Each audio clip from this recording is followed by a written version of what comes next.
It's the show your mother hates and your father envies, but all the ladies love.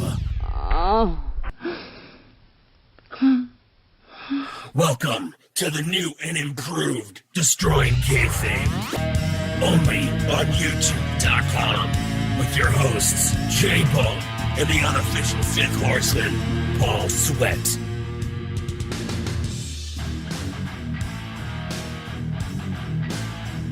Welcome back, everyone. It's Destroying Kayfabe time. This is episode 10, and I promise you folks, this episode will be a 10 on the Richter scale.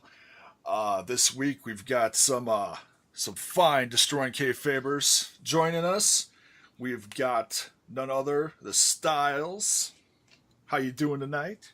Dude, I'm feeling pretty damn good. Can't wait to talk about some wrestling. Sweet. We also have the Baron joining us. How you doing? Yo. Yo. I don't think this show is a 10. I think this show is 10 times better than a 10. I think we are 100. Oh, kind of like what Lita said on the pre-show to NXT. Yeah, that's why I was trying to go. You're and Corey I Graves. fucked it up as much as she did. Corey Graves, that's okay. It's if you don't know what we're talking about, folks, go watch the NXT pre-show. Watch for her when she's talking about when Lita's talking about Almas, and then she's saying that CN is 100 and saying that that's probably about 10 times 10. And then look at Corey Graves' face after she says that. It's absolutely the most priceless thing that happened besides the whole NXT show. So, yeah, it was pretty good. Before we kick this all off, though, we're going to do our weekly military dedication. Bit of a sad note, unfortunately. Last week, Marine Captain Jeff Kuss of the U.S. Navy Blue Angels was killed in an accident while flying his number 6 plane. Kuss, who served in Afghanistan, was a decorated pilot, earning the Strike Flight Air Medal and the Navy and Marine Corps Achievement Medal during his time in the military. Destroying Kayfabe tonight sends our thoughts, condolences, and prayers out to his family and friends. And at this moment, I'd like to have a moment of silence.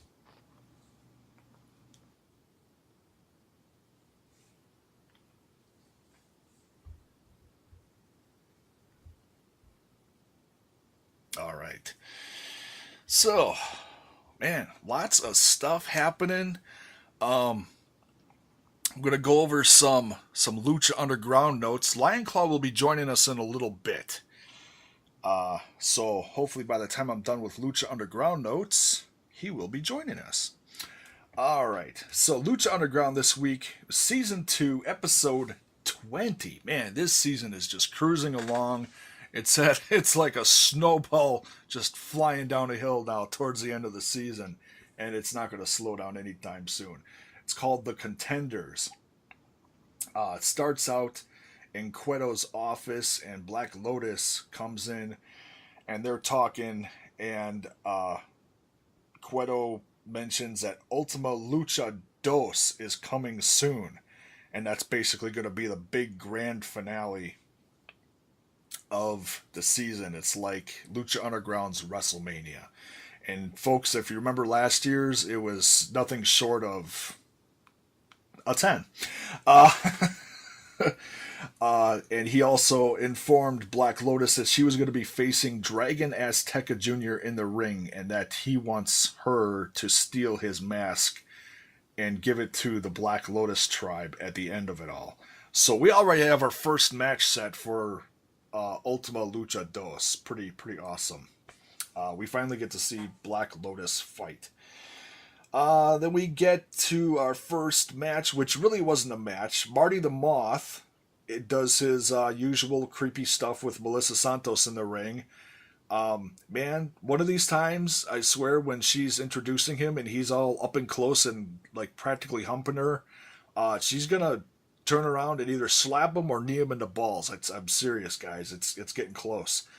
Uh, he just puts creepy on another level. Seriously. Killshot comes out, and this rivalry is seriously heating up because Marty the Moth stole Killshot's dog tags. So he's fired up about this. And this match, honestly, unfortunately, never gets started. It rolls to the outside of the ring, and the ref calls them for a double countout. And in the process of the scuffling and fighting, Marty the Moth once again takes off with Killshot's dog tags. So this is another one that I think they're going to, not, for lack of better words, I'll say drag out to the Ultima Lucha Dos. We'll probably see those two finish their rivalry at the end of the season, a few episodes from now. Then we go to a segment where Mr. Cisco is in an orange jumpsuit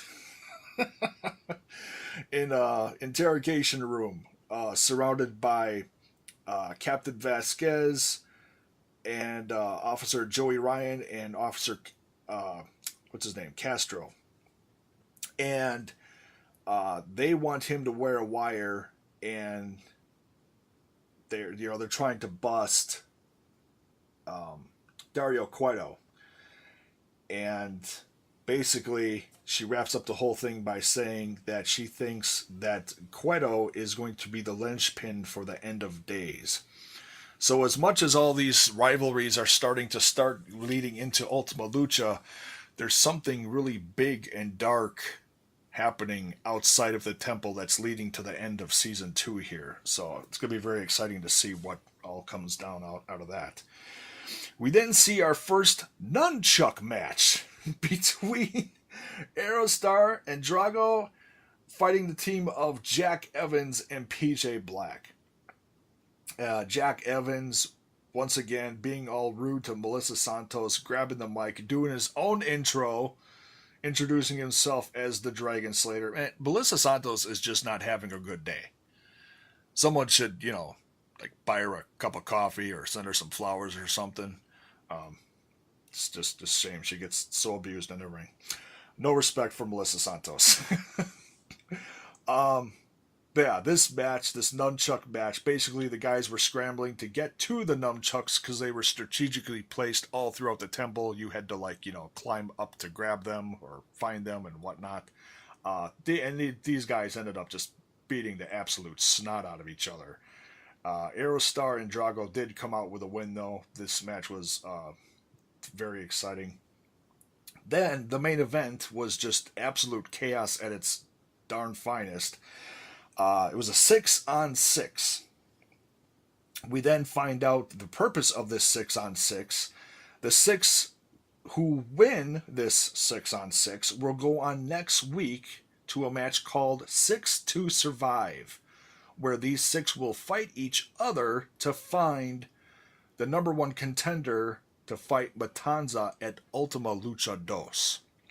So I'll quick run down the teams and then the results. Prince Puma, the Mac, Tejano, Sexy Star, Son of Havoc, and Rey Mysterio versus Phoenix, Ivelisse, King Cuerno, Taya, Johnny Mundo, and Chavo Guerrero. And of course, as luck would have it, is because nothing happened right in this episode for anyone, Pentagon Jr. comes out and attacks Chavo Guerrero before he can even get to the ring. Then Cueto comes out of his office with Black Lotus and decides to put Pentagon Jr. in the match because Chavo was in no way, shape, or form able to perform in this match at all. And, that team won, and the person who won it was Mundo, did a standing Spanish fly off the top rope to Prince Puma to get the win for their team. So these 6, Pentagon Jr., Cuerno, Tayo, Mundo, and Ivelisse and Phoenix will battle next week to see who the new number 1 contender is for Matanza at Ultima Lucha Dos. And that's pretty much it for this one. The only other thing that happened is at the very end, Katrina was in Cuerno's, I don't know what you call it, like den, like a room where all of his trophies are. And it's where Mil Muertes was being preserved basically under glass. It was like one of his trophies. And Katrina raised her magic stone and woke him up. Unbelievable. Uh, so, yeah, well, Mil Muertes is going to be back, and it's going to be really interesting to see if he gets his revenge on King Cuerno for all the hell that he's put him through this season. So that is it for Lucha Underground episode 20 this week. Absolute crazy episode. Let's get into some news, guys. The hottest thing that everybody has been talking about that pretty much shook the world of MMA and pro wrestling combined is... CM Punk got a match? Well, yeah, but that was about the least noticeable thing. He got announced for, what is it, UFC 202. He's going to make his first appearance, I guess. Yeah, I just know the date. I think it's August 20th. 22nd. Yeah, and I know that's good, and that's actually at Madison Square Garden. And also notable for that is that's going to be the first time that MMA has been performed legally in New York, because MMA has never been allowed in the state of New York.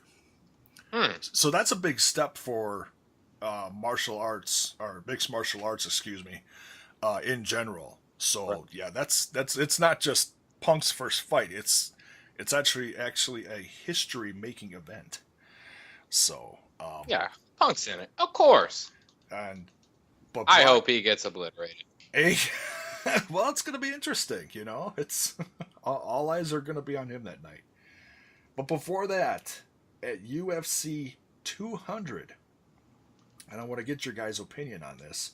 Brock Lesnar was announced for UFC 200, and then we found out the next day that he was going to fight. What's the guy's name? Hunt. Mark Hunt. Mark Hunt. Thank you. 42-year-old Mark Hunt, and he's considered number 8 heavyweight in the world. Yeah, he's pretty brutal from what I've heard.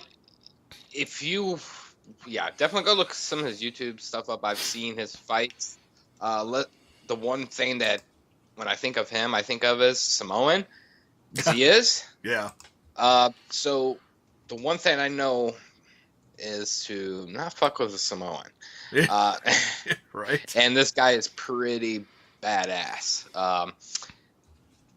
There was actually an article that came out. I guess there's something they gave Brock Lesnar a 4-month free, kind of like free pass for taking a test, a drug test, steroid test, or whatever testing it is.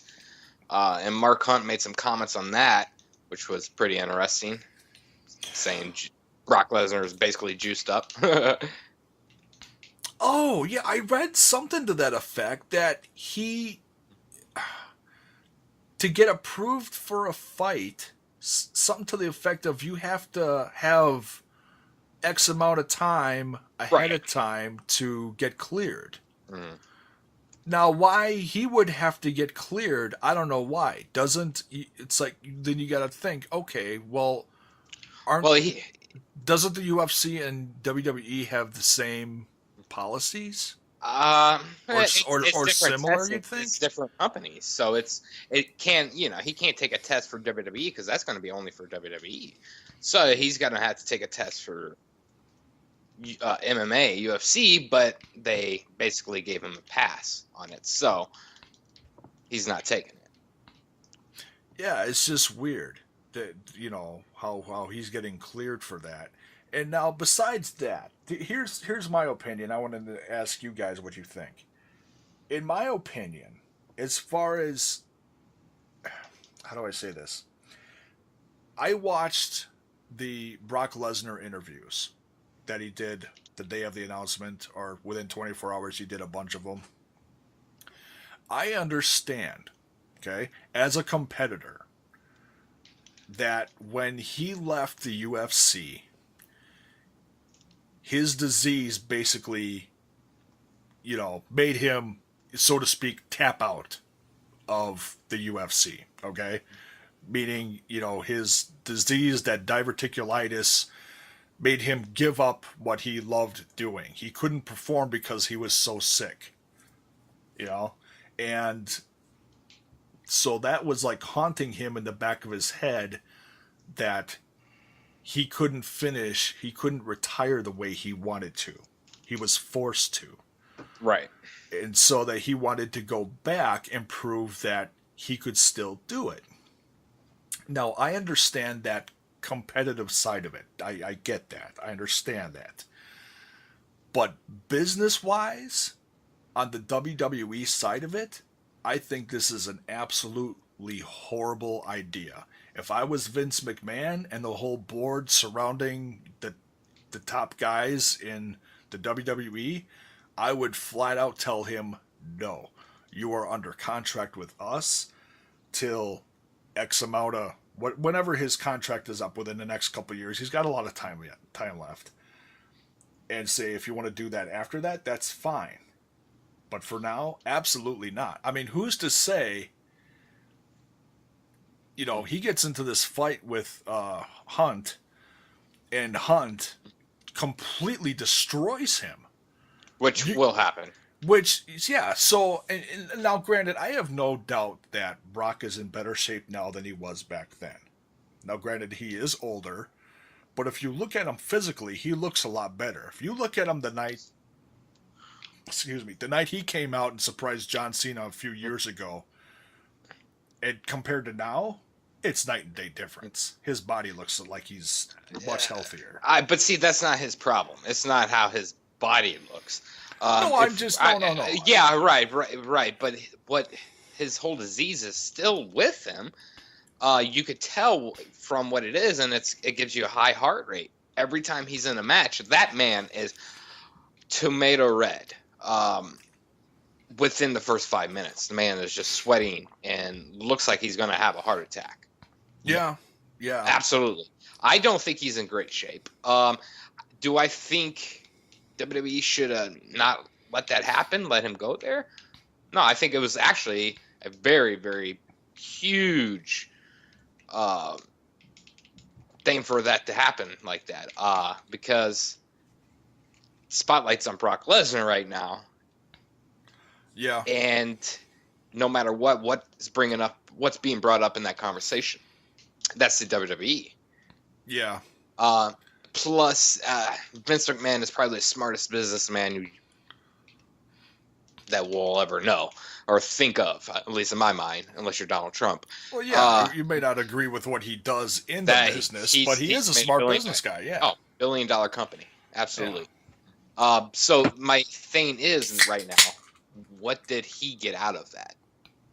That's the bigger question. Because I believe something came. I don't think he's just like, yeah, go ahead, Brock Lesnar. You don't need to, show up for any of these dates for so long. There's something that came above this. They got something in return.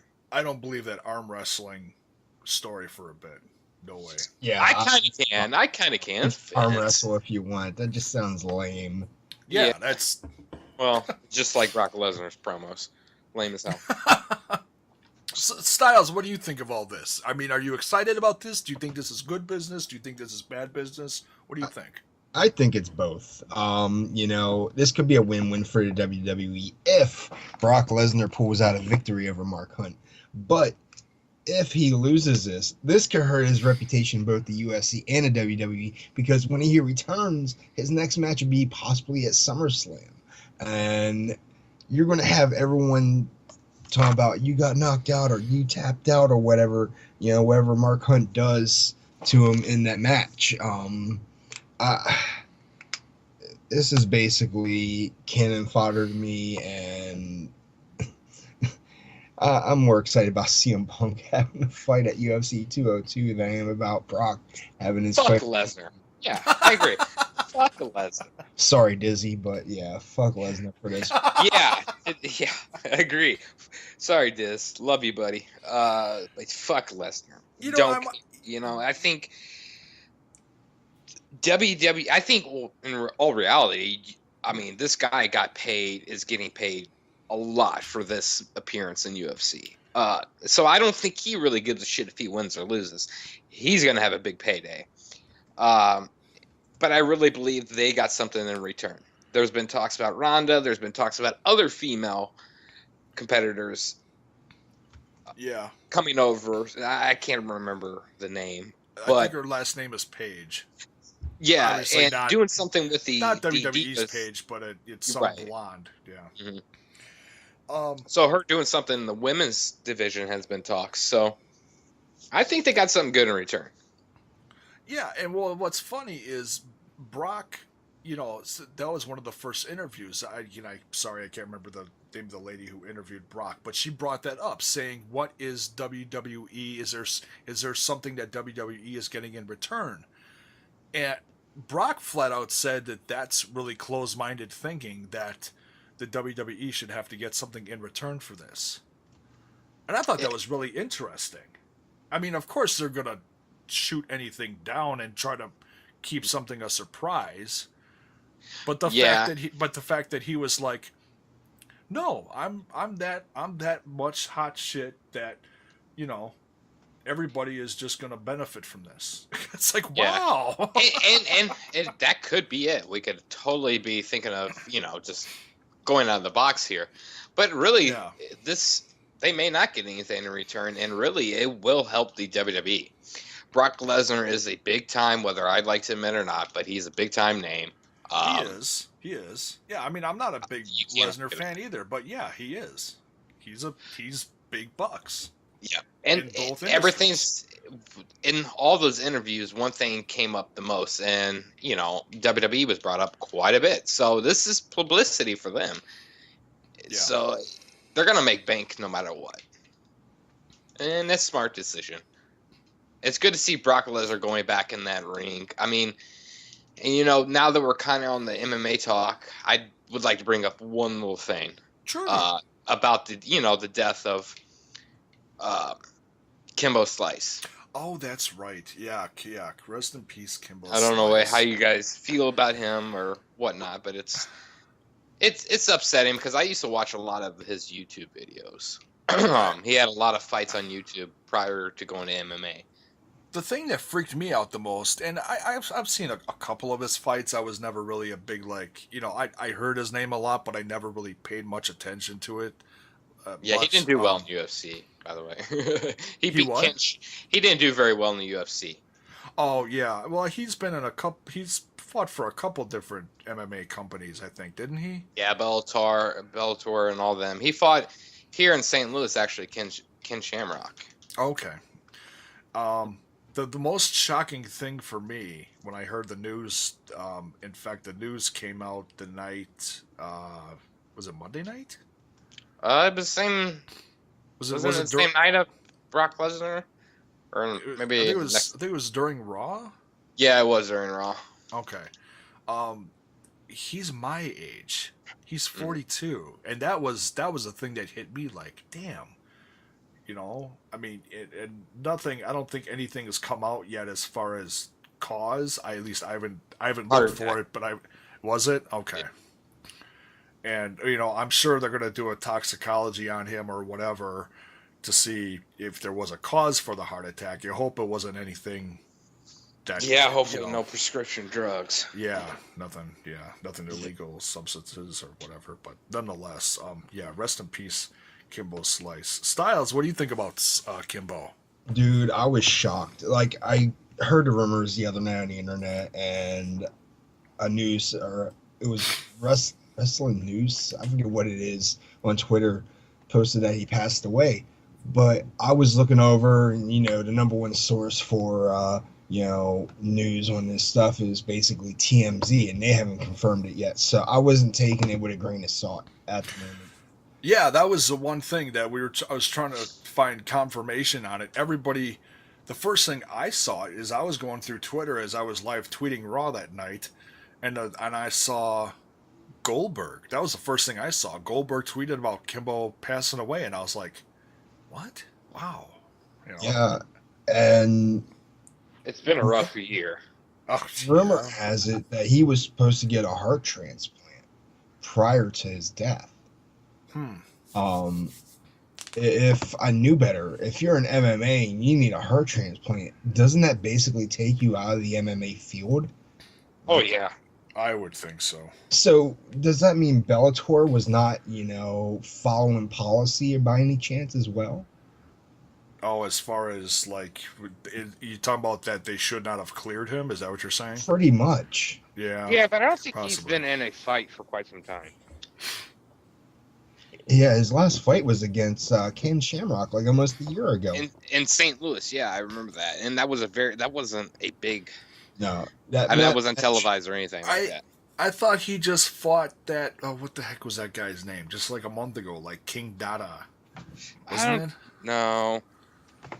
I thought that was his last fight, and then that actually he beat him, but then the decision got turned around because Kimbo Slice got his pre-test failed or something. Something, I don't know. Yeah, it's been a rough year, and then just the day before, I think it was the day Muhammad Ali died. So, been a pretty rough year. Oh yeah, Muhammad Ali. Yeah, it's another one. I know there's mixed opinions about Ali. Some people consider him a hero. Some people consider him a draft dodger. So yeah, and those people are clueless and stupid as fucking probably Bernie Sanders supporters. So we won't go there. But nonetheless, it's still unfortunate to have an icon in sports entertainment go away. So yeah, it's been a bad week. Let's see what else is in the news.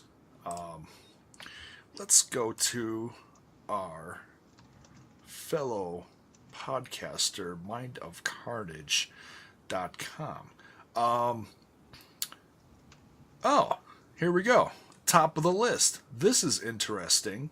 We got the dates for the Japanese mini tour that WWE is doing.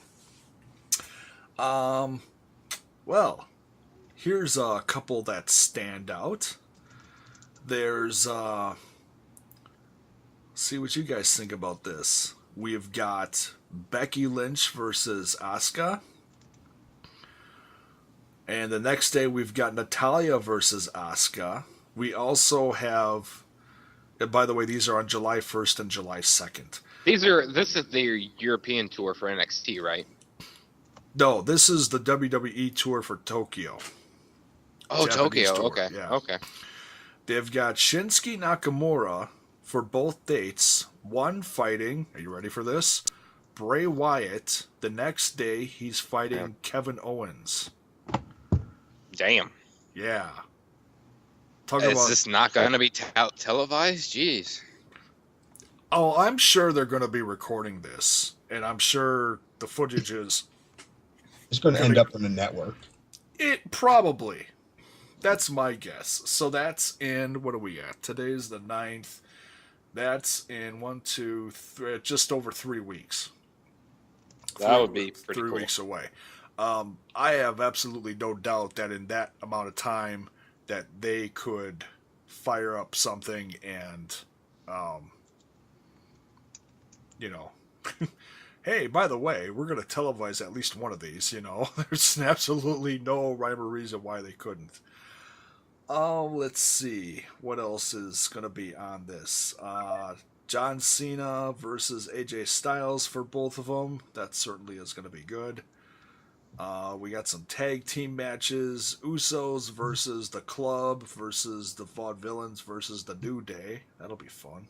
Hey, that kind of sounds like what we're doing for Money in the Bank. Only you're going to switch out the Usos for Enzo and Big Cass. Let's see what else here. Oh, July 1st has a very interesting headliner. Looks like Jericho versus Owens versus Rollins versus Reigns. That's not bad.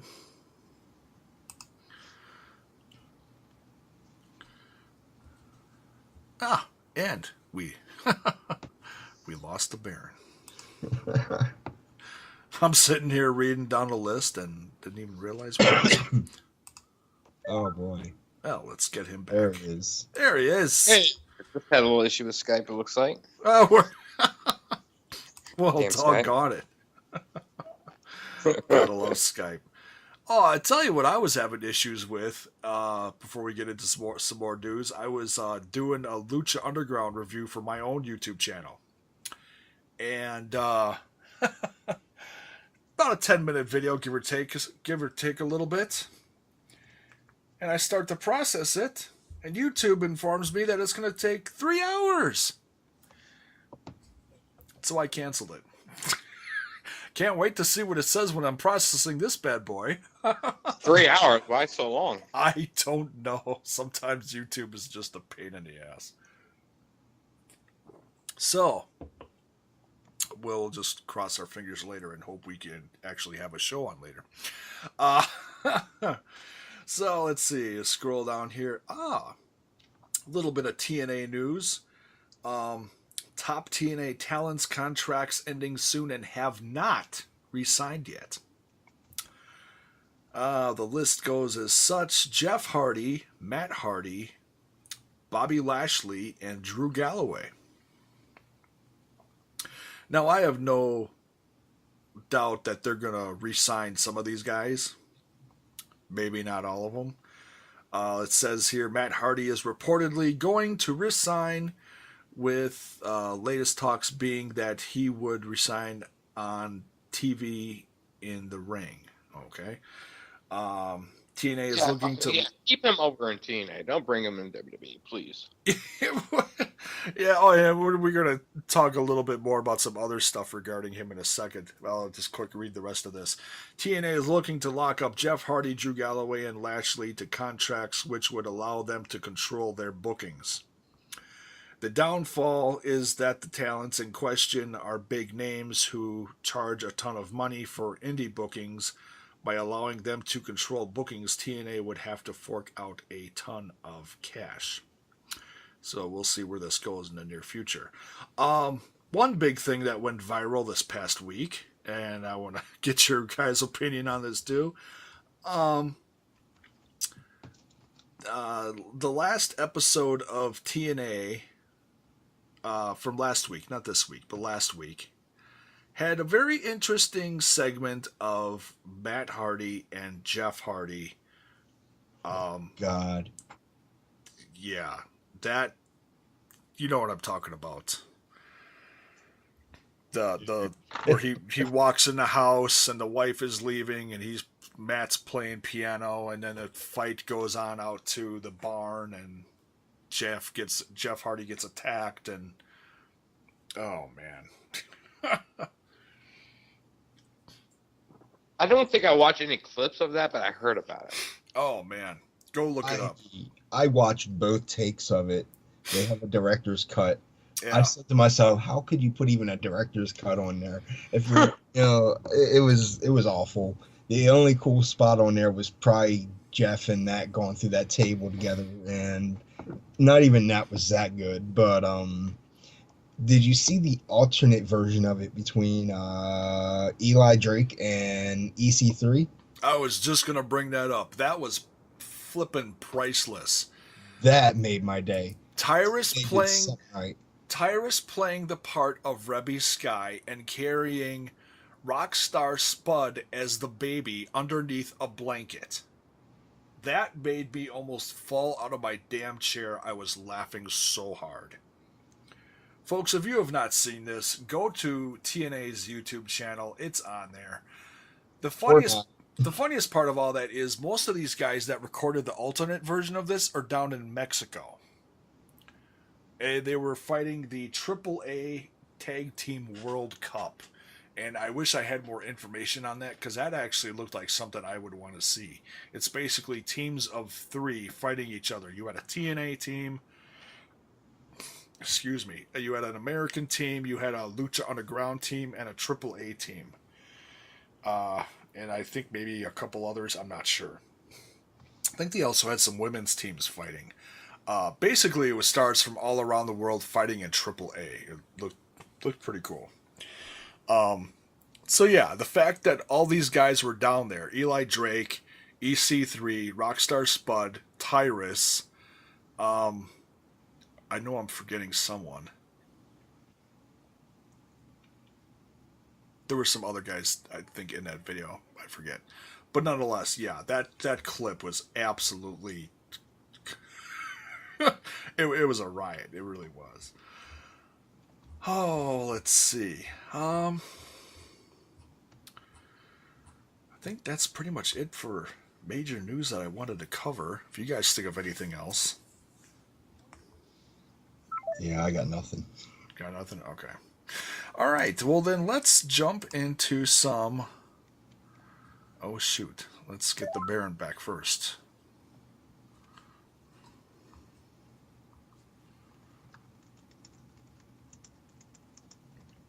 Must be storming there. And while we're trying to get Baron back, I will bring up my NXT notes. Yeah, I actually did. NXT TakeOver the End. Man, for me, this is one of those specials where it was just nonstop and it felt like you couldn't catch your breath. And I mean that in a good way. Like, it just the whole 2-hour special just wowed me. What did you guys think, just in general, before we go over the matches? Was it as good as NXT Dallas Takeover? No. No. But it was a good show. I mean, I love NXT shows. The crowd makes it for me. I don't think the lineup of matches were as strong. I think the women's match was just a little rough. But overall, it's NXT. They always put on good shows. Oh yeah, the talent is there. Very exciting stuff. So yeah, let's they didn't have anything special on the pre-show. But one of the things that we were joking about at the start of this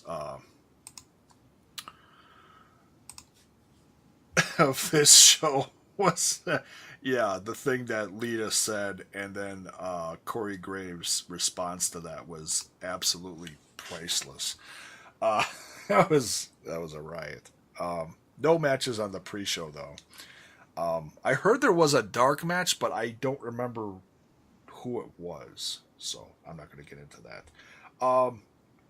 The first match was Ty Dillinger versus debuting, now I'm going to try to get this right, Andrade Cien Almas. Yeah, that's close enough. Yeah. I'll keep it simple. I'll just call him Almas. So we had... Alright, so CN means 100, right? I think? Yeah. So we had the 100 versus Ty Dillinger, who was a 10. That right there, Dillinger's odds are not that good, He's a perfect 10. He is. Well, you know what? He has been impressive lately. I've been nothing short of wowed by his matches. And this match, he and Almas went... By the way, that name is... I don't know. I'm not trying to sound racist or anything. I'm just saying, for like a new name for a guy, that's not one that exactly rolls off the tongue. Kind of like when Mauro Ranallo first went to SmackDown. That's all I heard was about, like, people, just be like, all right, well, is WWE going to change his name, Yeah, his name is a little difficult. Yeah. But, I was seriously impressed by Almas. And by Ty Dillinger. They put on a solid 15-minute match and just, countered the hell out of each other. I thought it was a pretty good match. I really did, and I think Ty Dillinger is very underrated, which is unfortunate. But overall, I thought it was a really good match. Yeah, what'd you think, Styles? I I didn't know what to think of this match. I feel bad for Ty Dillinger. You know, he's over with the crowd. He really was. Although that attire that he came out to was ridiculous. He's like the Barry Horowitz at NXT. Um, and then you got Cien that came out, and he loses his mask, or he gives up his mask for this shitty looking gimmick where he comes out in these tight pants and suspenders and that shitty little hat that he had. I'm sorry, but I wasn't a big fan of that. I'm just hoping that was pay-per-view gear and not every Wednesday night on the WWE network. Yeah, I wasn't over with that look, but the match itself was pretty all right. You know, it wasn't the match of the night, far from it, and we'll go into that later. Okay. But yeah, you know, the finish of it though, the how did I say this last night to a couple of my buddies? I was like, how do you do a cock in the mouth in the turnbuckle as a finisher? This right here. How the hell do you just make something like that happen? You can't make this shit up. So this right here, this is definitely far from match of night, and So you weren't impressed with the double knees? not really. Okay. Oh, let's see. We're gonna try to get Lion Claw in here.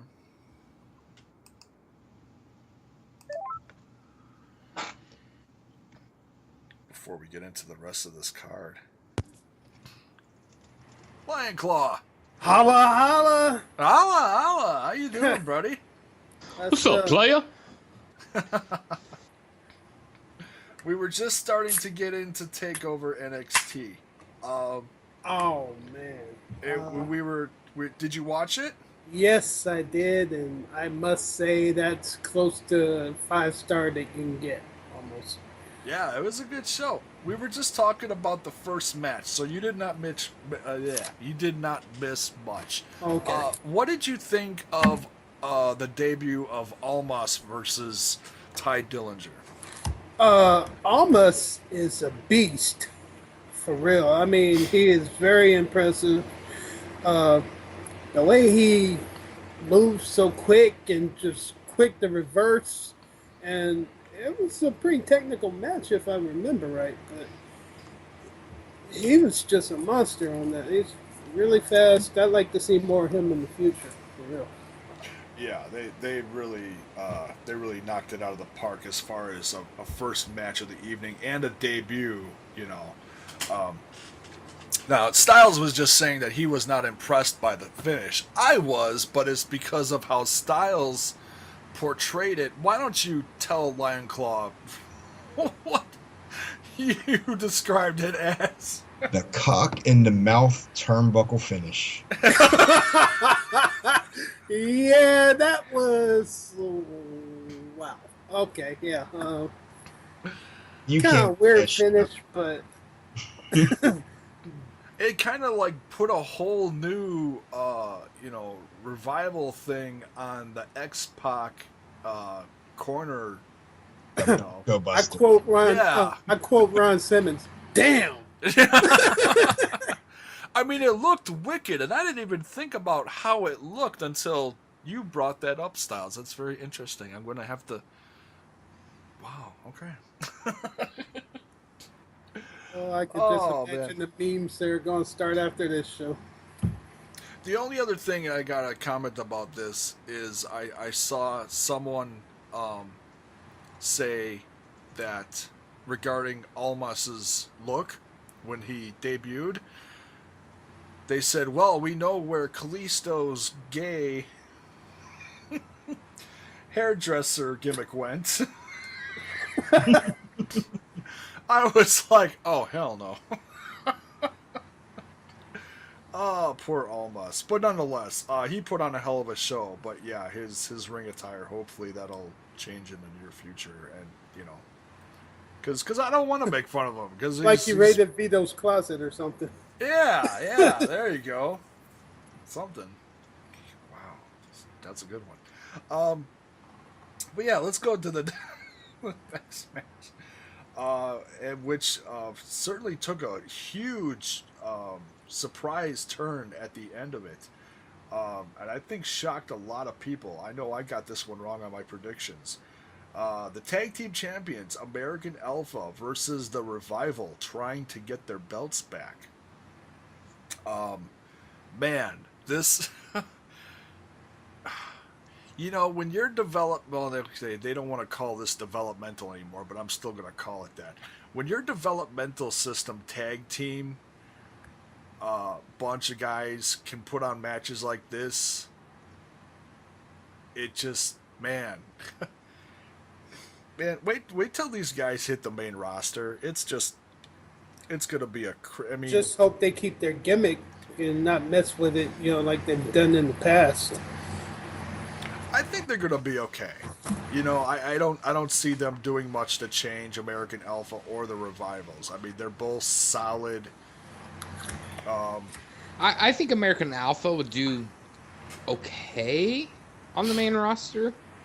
I think to solidify them on the main roster, it's got to happen. Kurt Angle has to be brought back to put these guys over. What? It has to. Benjamin 2.0? Yeah. That's how you. That puts me in the mind that they're. Other than that, I don't think they were going to get over on the main roster. Revival, there's no damn way. There's no way. You don't think so? No, they will fall flat on their face. You don't think the no flips just fists thing is gonna go over with the crowd? No. All right. They're great for us as avid wrestling fans. To the gazing eye or children, no. Not and unfortunately, that makes or breaks you. And not the average Monday night crowd, eh? Yeah, there's no damn way they'll go over with them. All right. So, I got this one on my predictions wrong. Hey, Styles, what did you think of this match? This match with World's Greatest Tag Team 2.0 and Dash and Dawson. Yeah. Oh my god, dude. This was match of the night. I hate to say it. I enjoyed it from start to finish. Me and a couple of my buddies, we're huge tag team fans. I'm big on the tag team division, only for the fact to see two people work together and make them hot tags where it needs to be.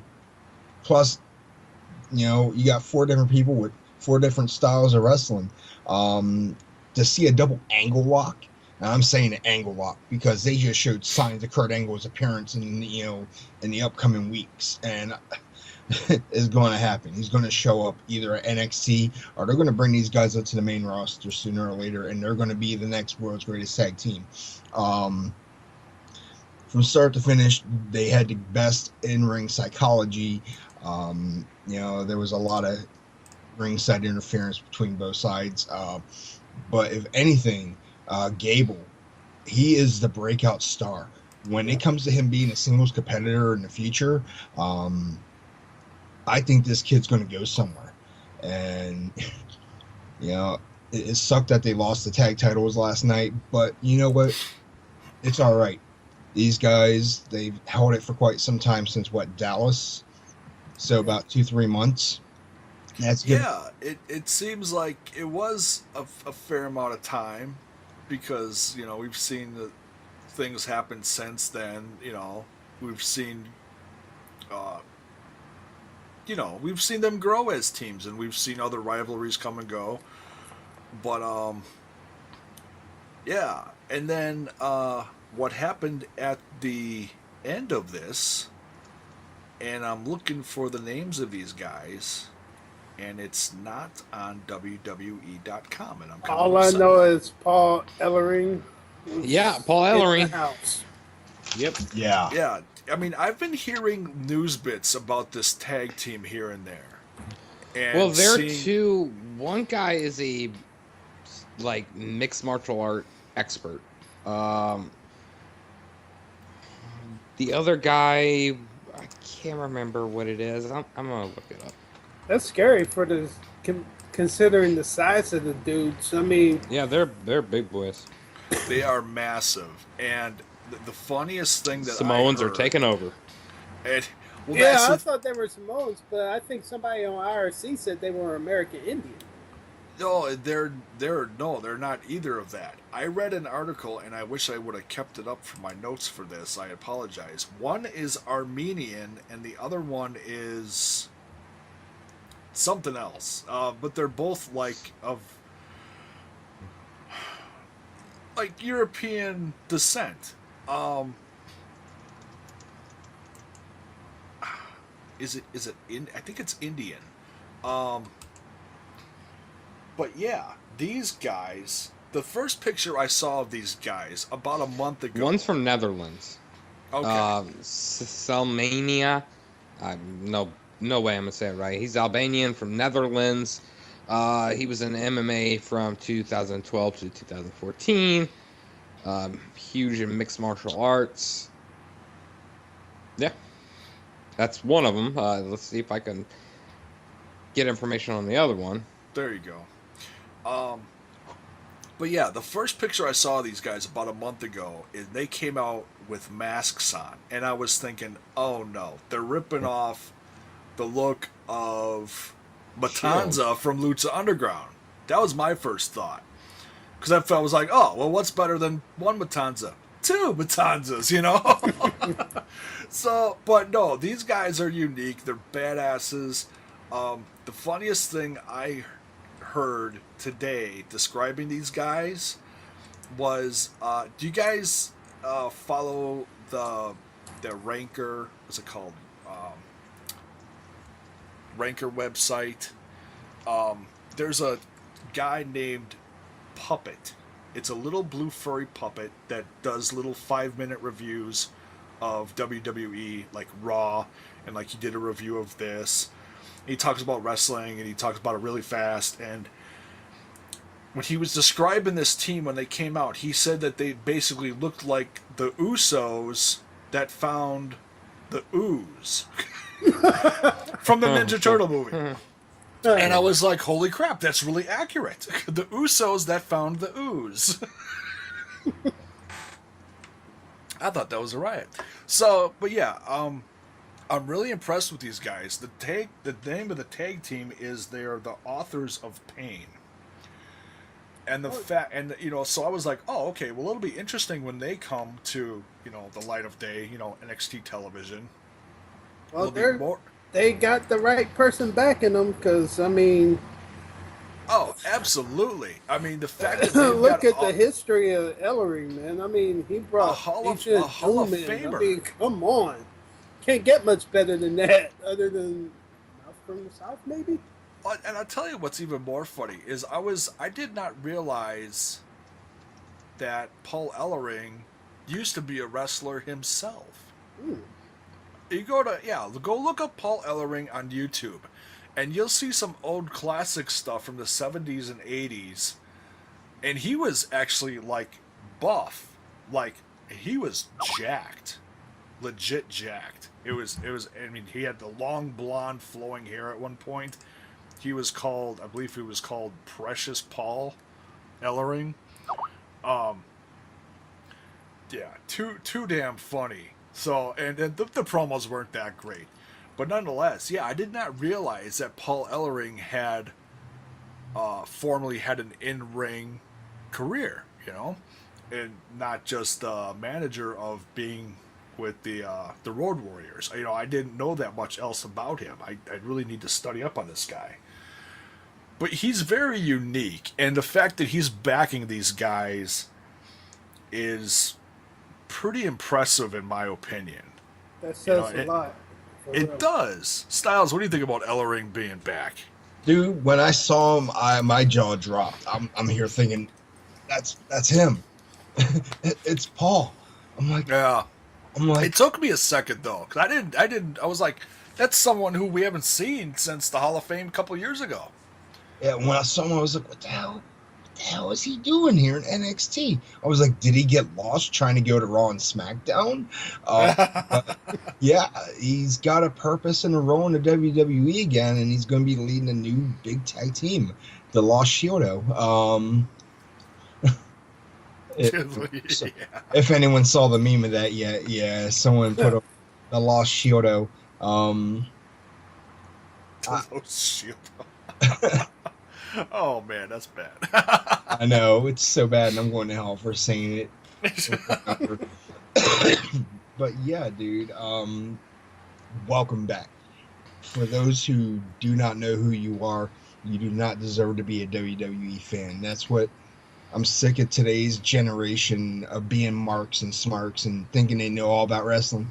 But when you don't know who Paul fucking Ellering is, I'm sorry, you do not belong in our era of, sports and entertainment. Yeah, and there was a lot of things online after he made his appearance when the Authors of Pain came out and completely destroyed American Alpha, which, in my opinion, I think is their write-off of television.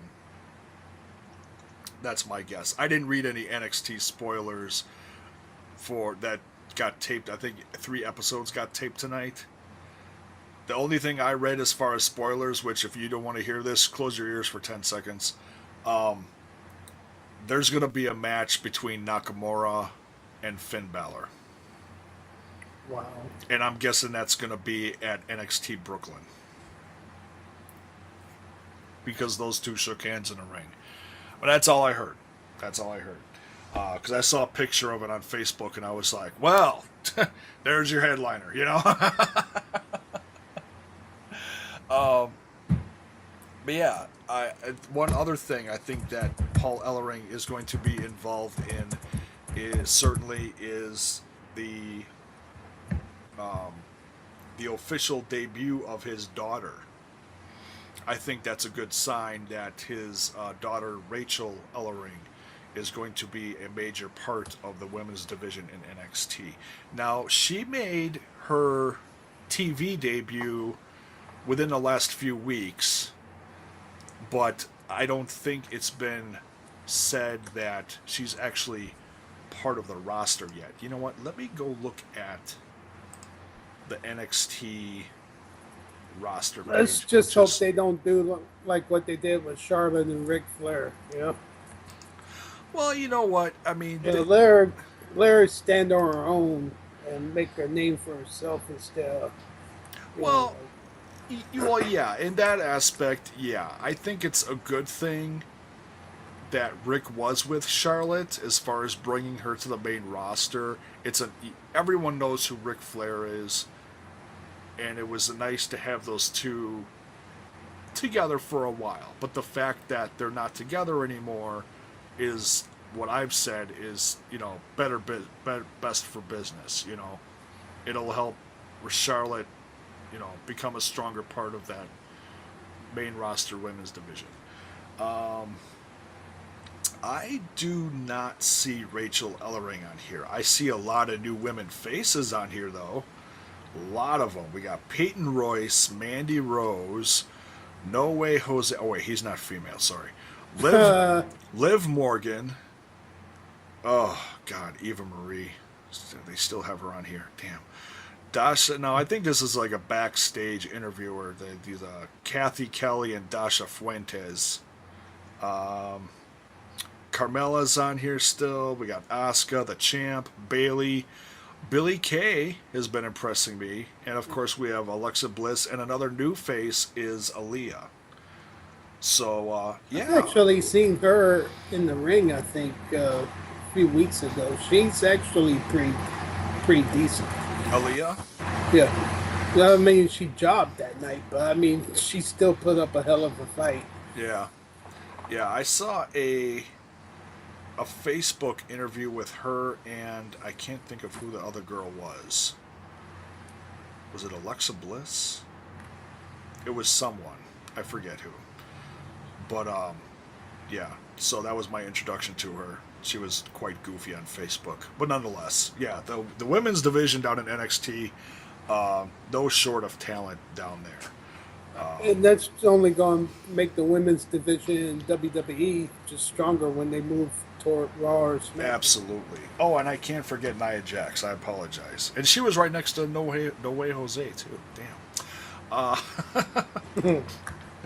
But yeah, so yeah, we get the introduction to the Authors of Pain with Paul Ellering as their mouthpiece. Man, yeah, I can't wait to see what these guys do. And so congrats to Revival. They are the first 2-time NXT champions. Like I said, this is one that I got wrong in my predictions, and I have no doubt we're going to see American Alpha on the main roster within the next month. So, let's see. Next we have Austin Aries, a hometown favorite, versus Shinsuke Nakamura. I got this one wrong too. I thought Nakamura was going to win, but I had to root for the hometown guy. I had to. If you ask me, that crowd had major pop for Nakamura more than they did Aries, to be honest. Oh, big time. Yeah, big time. I mean, they were singing his theme song. Come on. Yeah. Who does that? that was interesting, yeah. And I saw a lot of people on Twitter talking about that too. They're like, "Oh, I guess I was just humming that as well." It's like, you know. I mean, kind of put you in the mind of Sami Zayn, you know, what they do for Sami Zayn's theme. But they did it with Nakamura's theme. I was like, wow, okay. Yeah, that was funny. They were way behind him, but you know what? And I don't think that's to knock Austin Aries. It just, you know, Nakamura's gold in NXT right now, and nothing's gonna touch him until he gets to the roster. He's way over. He's big time over. Yeah. I don't I don't see him lasting in NXT too long. Him, Aries, Finn Balor, I think they're going to be on Raw or SmackDown like within the near future. More than likely, Balor will be. Nakamura, not until they find him a mouthpiece or he gets better English. Simple as that. They, you know how WWE is on the main roster. He's going to have to cut some promos and whatnot, but still, the man Bring back is Funaki. golden. No, I'm just joking. Oh, he is. Funaki is his translator. Well, he's been with I almost said Kaientai. God, I'm going to hell for that. Hideo. What the hell? Oh, Hideo Itami. Tommy. He hasn't been around for so long. I forgot what his name was. He's been helping. He's still injured, isn't he? Yeah, The same, he's supposed to what come was it, back. neck I or think they're something? thinking like this fall. Yeah, basically his healing has been taking a lot longer than originally scheduled. And then you have Rollins and Cena sitting up there going a couple months ahead of schedule. Yeah, you know, everyone's different. Not everybody has the healing ability or mobility, for that matter, as Cena and Rollins do, you know. And that's not the knock Hideo Itami, you know. Everyone's physical healing ability is different, you know. Guess it depends on the injury, too, because, I mean, that's a pretty bad one. If it's in the upper, what was it, neck or shoulder or rotator, something like that, I mean, that's really hard to rehab. Yeah, it was something with his shoulder. Yeah.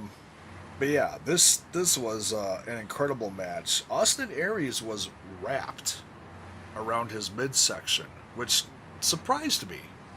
I didn't hear anything about an injury. I don't remember him getting injured any weeks prior. I think it was more of a kind of like Graves. Mind game. It's mind game. Throw him off. Austin Aries is known for that. So Yeah, I think but, I mean, there's no that's injury. Bullseye, of him. because, I mean, Yeah, So what but happened? it could distract another area that he might be injured in within, you know, maybe like a neck or ankle, kind of like Graves said. Yeah. Or maybe knowing how much Nakamura is over, it would draw some sympathy and some more cheers for him, possibly. Who knows? It could, but there's no way he was going over Nakamura. No fucking way. Yeah. No. Not But- a chance in hell. This was a very fun match, though. Like I said, I got this one wrong. Styles, what'd you think of this one? This match between Nakamura and Aries, it was all right, you know. I wish this was like Austin Aries from like 2004, 2005, going up against Nakamura, because I think it would have been more high impact. I know he was sporting the taped ribs and everything, so I'm sure he was selling that as well. But But that's yeah, the thing. It really didn't. It didn't seem like he was like slowed down. yeah, he wasn't slow, but the match felt a little sloppy to me for some reason. And it was because of Austin Aries. I hate to say it, dude. He was very sloppy in that I'll ring, tell you, man. there were two spots in that match that stuck out to me, though. There was that one where he did the Death Valley driver outside the that ring. Death Valley driver Apron. to the ring. That had to hurt. Oh, And that was also brutal. when he went through the ropes and kissed the guardrail. Oh yeah, I thought, I saw a few comments about that on Twitter too. That Yeah, had to hurt too. So yeah, I thought he was gonna snap his damn neck doing that, suicide dive out into the the freaking guardrail. But yeah. Nakamura, I don't see him having a big jobbing record in WWE, and I can't wait till he's actually up on the main roster and he showcases his skills. Oh, he's gonna be hurting some people. Oh, yeah. I guarantee that injury list is gonna grow. Yeah, he works pretty stiff, but Strong style, man. oh yeah, he is. He certainly is, and he proved it in this match as well. So yeah, definitely a solid match in my opinion. Then we get the NXT Women's Championship match. We get Asuka versus Nia Jax. Now, this is the second time that Nia Jax has been up against the women's champion. So, I think a lot of people just assumed that Asuka was going to defeat her. But then I was thinking, well, how many times are you going to put Nia Jax up against a women's champion and have her lose? I mean, she still looks like a significantly strong individual, and I think her in-ring work is getting better. But, as this match was going on, I was starting to wonder if Asuka was going to lose. yeah, I've never seen her tossed around like that. Yeah, that was... She got literally thrown across the ring. Yeah, this match here was my fuck you match of the night. Honestly, it really is. I mean, NXT has done great for how many years now? 2, 3, whatever. With talenting, great, phenomenal wrestlers. Now we're going back to square root one with this Nia Jax. She has no mobility. She is not great in the ring. She just has that pure size. And honestly, the match was nauseating. I thought it was awful. I thought... Well, she's Roman Reigns' cousin, so... yeah, there you go. There you go. Well, she's The Rock's cousin. All of them. They're all related. She's The Rock's But cousin it was too. a smack on the face to people that enjoy actual wrestling for the show.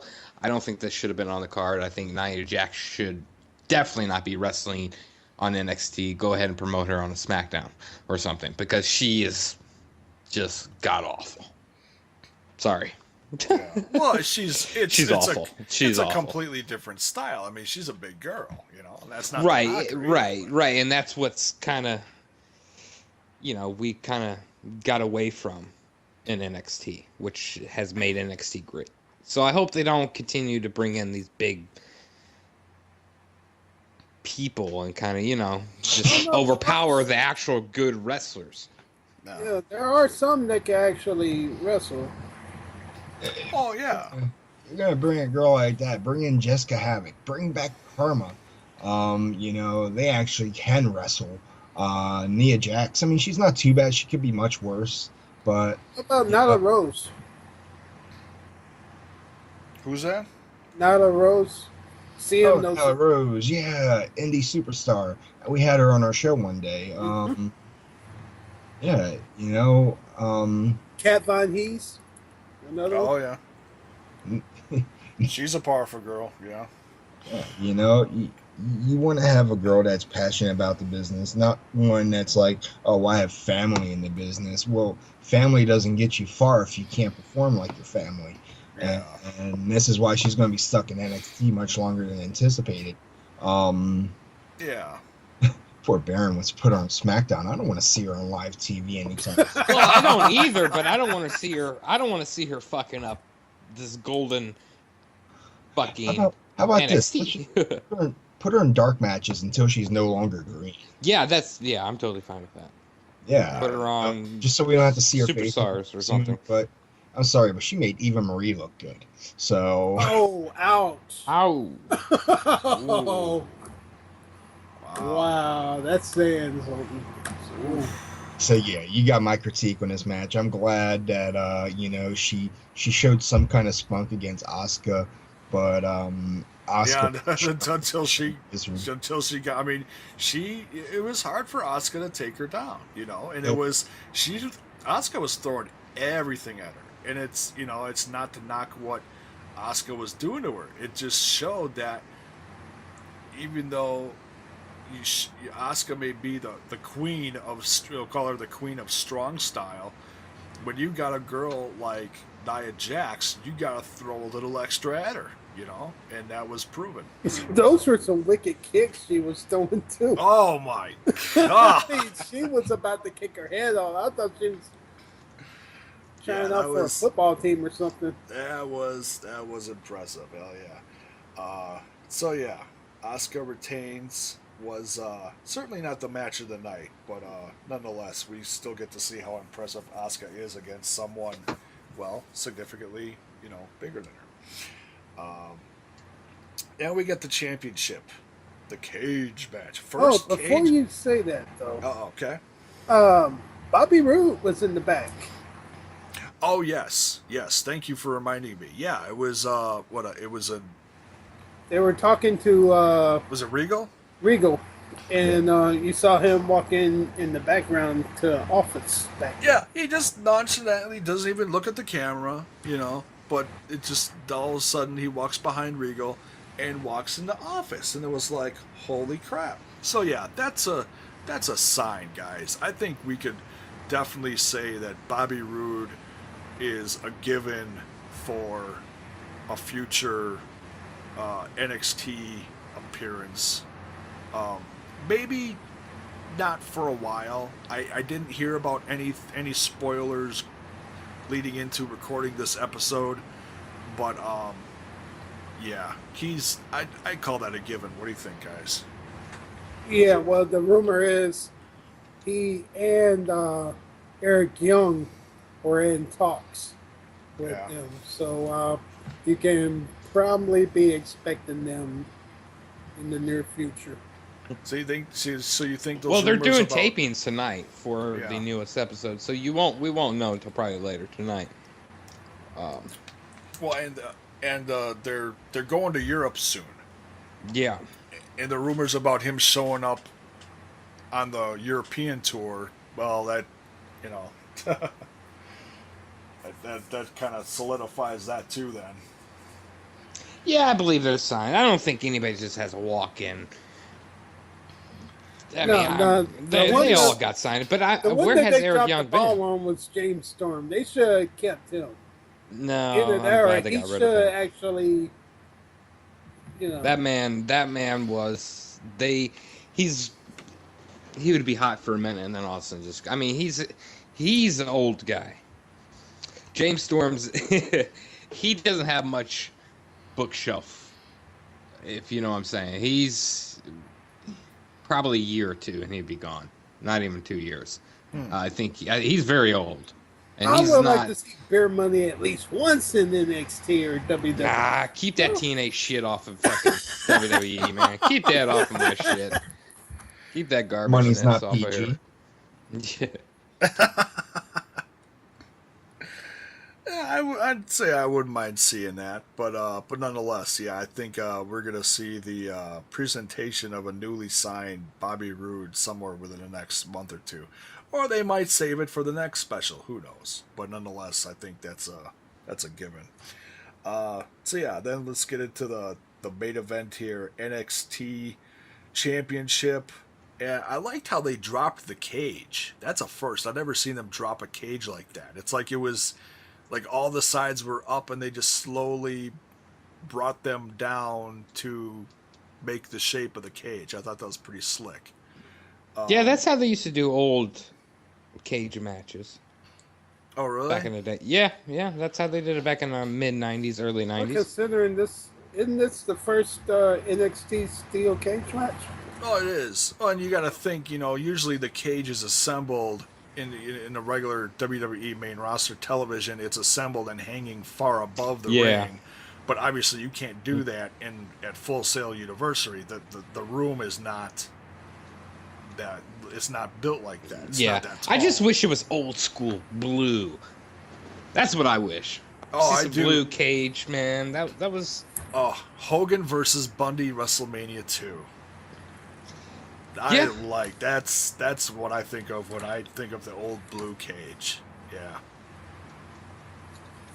Yeah. That was a lot of fun. The champion Samoa Joe versus Finn Balor. Finn Balor showing off some Black and white. some new colors. I Not like just his entrance, for real. yeah. And if you guys don't know what that black and white indicates, The club. club. That's what a lot of people are saying. Oh, and before we get too much further, shout out to Neville, who was in the crowd. They actually showed him. Oh yeah, they did an update. I did not watch the update video, but they did show him in the crowd. Yeah, he was front row, and then they did a interview with him, talking about his progress. And I apologize, I missed that. Did you guys see the I progress missed interview? that too. I just saw him sitting in the crowd, and that shows how how those talents are. I mean, they're passionate about it, so they're going to support their brand. Well, yeah, and he's a former NXT champion. So, and they actually interviewed a lot of former NXT champions leading into this that have gone to the main roster. They talked to Kevin Owens. They talked to Seth Rollins. They did not talk to Bo Dallas. Oh, I wonder why. Well, I'm just saying, if you're going to interview all the former champions, hey, why not? Nonetheless. But yeah, that was... I was trying to think, who else did they interview? Oh, they also interviewed Cesaro. But they were getting everybody's opinions on this, because this was a history-making thing. The first steel cage event in NXT. And it did seem special, you know, because you don't see a lot of this special kind of matches on NXT television or special events. So we've seen a couple ladder matches. Well, and if you guys listen to Triple H saying afterwards, the whole reason behind this, the NXT TakeOver The End, which this match symbolized the end for the two of these guys, and what best way to end a feud? And it steel cage. That's how you end feuds. That's how they did it back in the day, and Triple H brought that back into NXT, which is awesome. Yeah, it's like an old school big. Yeah, that's how ending. people ended feuds back in the day, when someone was Ric Flair beat, say, like a Hulk Hogan 1 week for the title, and then the next pay-per-view Hulk Hogan beat him. Then let's end the storyline in a cage match or something. Yeah. And it's nice to see that Triple H has that old school way of thinking. That's Oh cool. God, Triple H is fucking God. He simply is a great. is. Vince should listen to him more often. Whether you, Finn's learned a lot from him. Oh, He's yeah. been teaching Finn Seth a lot of Rollins, stuff. No, I'm talking about Vince. Should Oh, listen Vince! to I him. thought you said Finn. I'm No, sorry. I said Vince should listen to him. Yeah. Well, Vince is. They got two different mindset of Oh business. yeah. You've got a Vince is- guy who's. There's a reason running- why Vince is a billionaire. Yeah. But it's, I think Triple H still has a great mind for the business as far as what's up and coming. He's got a lot of people out there that are eyes and ears for him as well, saying, "Hey, you need to go check out this guy," or "Hey, you need to check out that guy." Triple H is smart, but I'm sure he's got some help out there as well, and that's not a knock on him either. I'm just saying. Oh no, he's got Michael He Hayes, has he's got to. Prince Albert, he's got William Regal. I mean, he's got.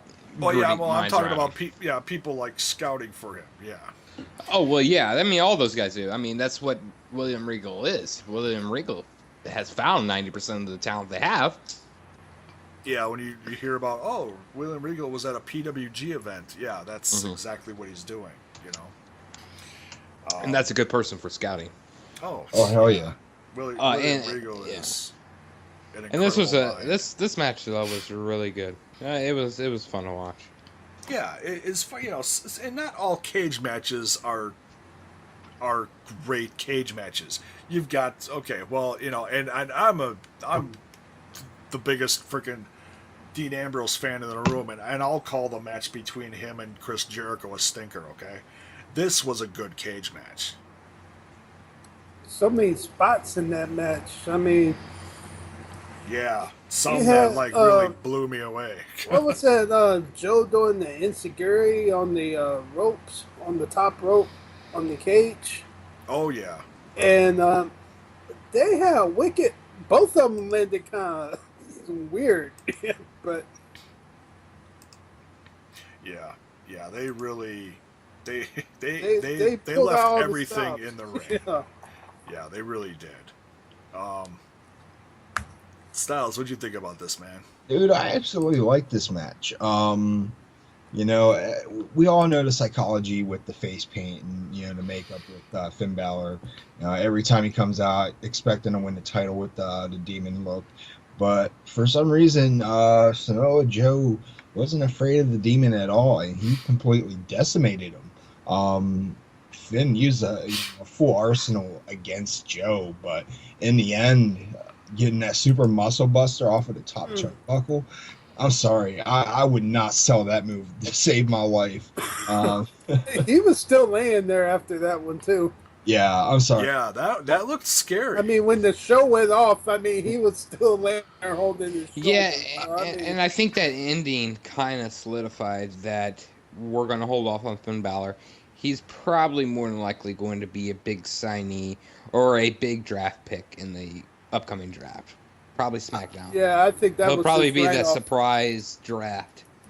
That was his write-off of. Not just that, Oh yeah, definitely his write-off for sure. I was in a group earlier, and a couple people agreed with me about him showing up at Money in the Bank during the AJ Styles and Cena match, where he'll join the club and screw over John Cena. Yeah, I could see that. That right there is a big possibility because we still have another week to go.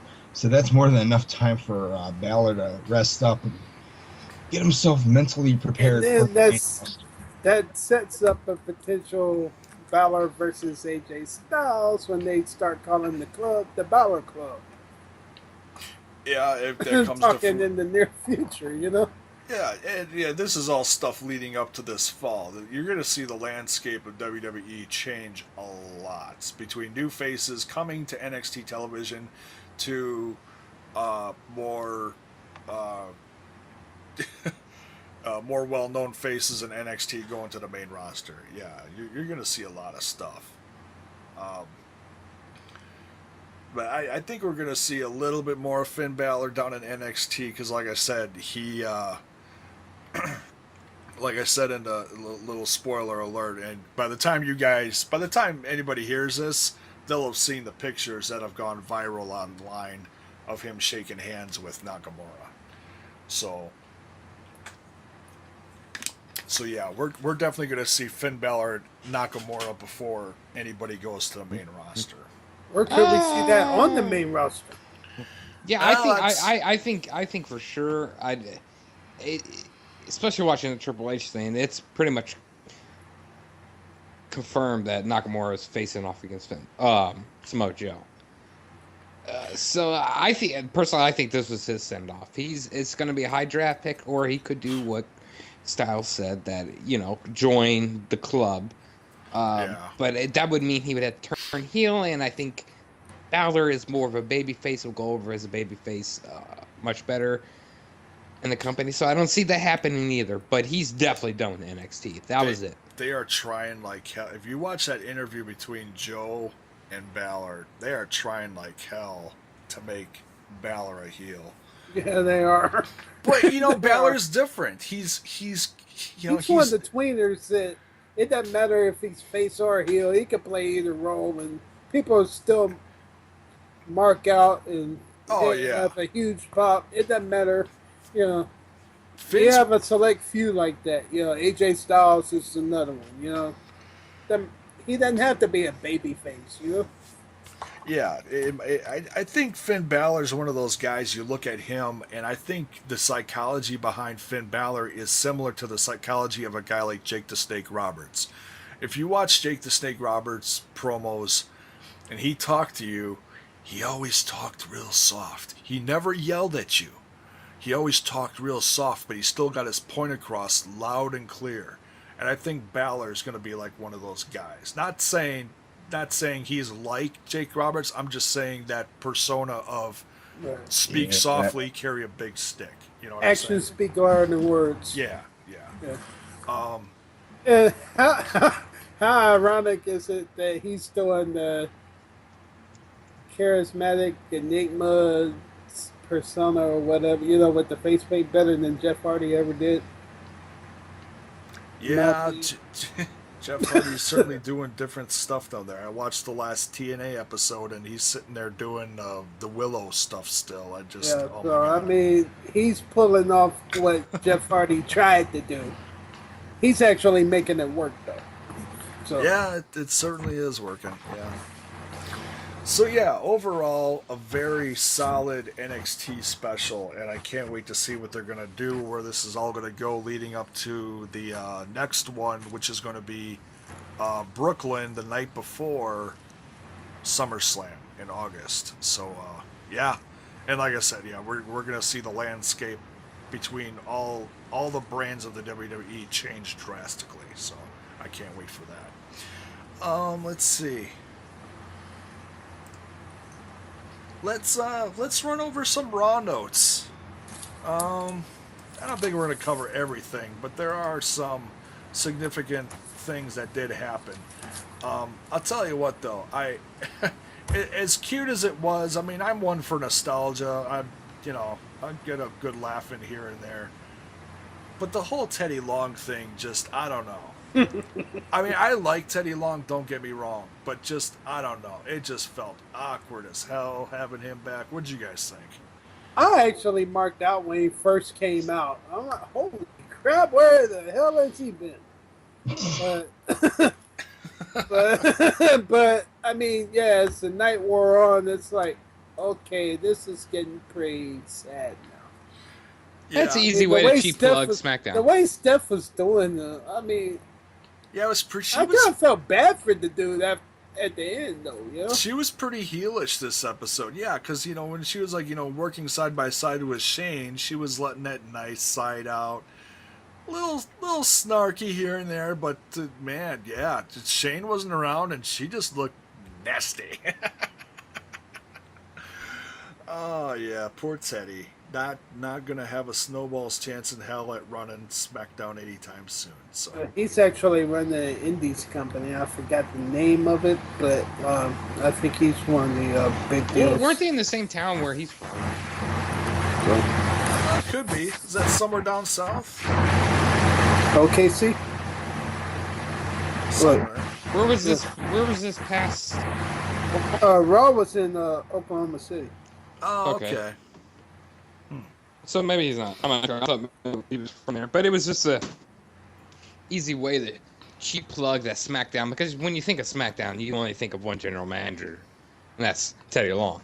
Nah, yeah, he was there for a long time. He was there for a very long time. So it was an easy way to plug SmackDown, and easy way to have Stephanie come out to be a bitch. And it's And then to set up the tag match at Money in the Bank. So I'm getting ahead of myself, but oh, that's all right. yeah, I mean it goes with Steph and Teddy. I mean Teddy.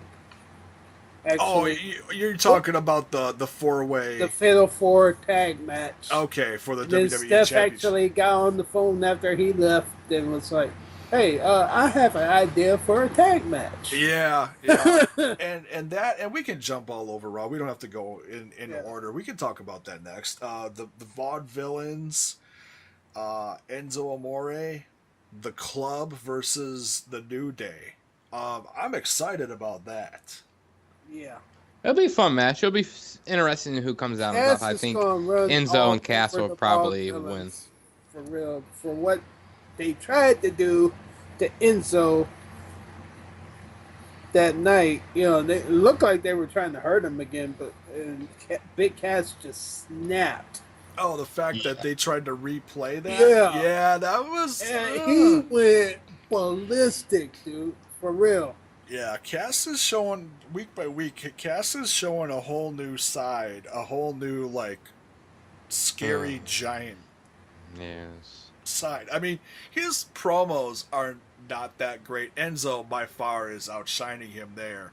But he's okay. He's still getting the major crowd pop, though. I mean, that's what, Oh, sure. The crowd's behind him. Yeah, I mean, crowd's marking out to him. How you doing? I don't like to backtrack. Couple haters. Well, we got a couple haters. Haters.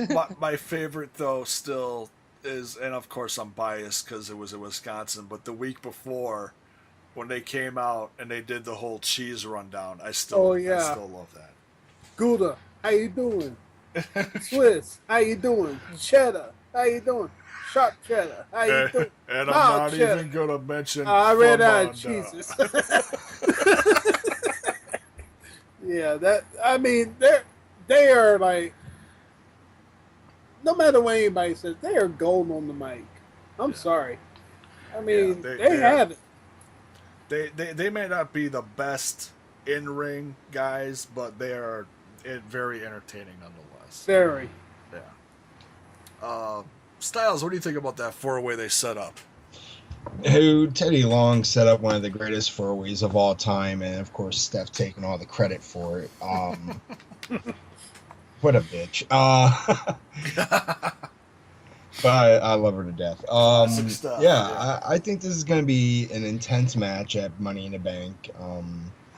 I would like to see them, build it up prior to this, but there's not enough time because there's one SmackDown show left.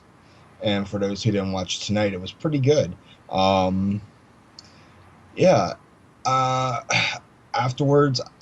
I want to know where this is going to fall out. Who's going to be feuding with who? Because it's a Teddy Long fatal four-way.